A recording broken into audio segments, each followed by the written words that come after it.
In his reply to Lachs, Patrick Lee says that the question at issue is not whether a moral statement is abstract. Every reasoned argument contains abstract statements, but whether any relevant factors have been omitted.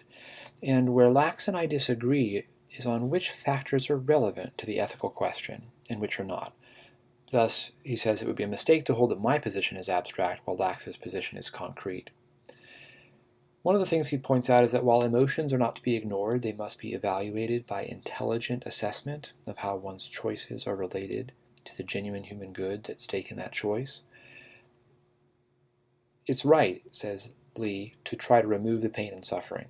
It is not right intentionally to destroy the person as a means of removing that pain and suffering.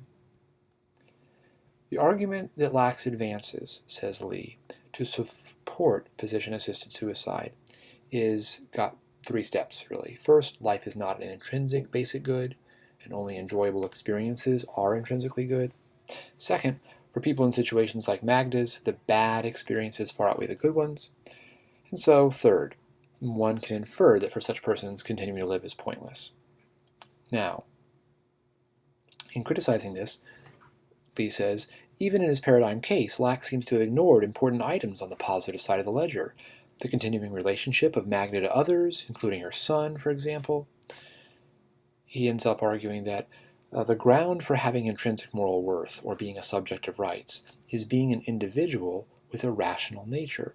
Moral worth is the reciprocal of a moral responsibility to respect or care for someone, and the mere desires or urges, which we have in common with other animals, do not ground moral responsibilities, but the practical understanding that an activity or condition would be fulfilling for me and others like me does ground a moral responsibility.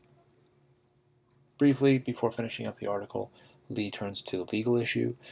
He says, I agree with Lachs that the political community should confine itself to preventing public harms. But there are, in my judgment, several ways in which legalization of physician-assisted suicide is gravely unjust to all of those who are dying or disabled, and so, as unjust, is a public harm. A policy of making physician-assisted suicide available for the terminally ill who are enduring unbearable suffering, argues Lee, will, by its own logic and practice, lead to non-voluntary euthanasia, undertreatment, and less availability of hospice and palliative care.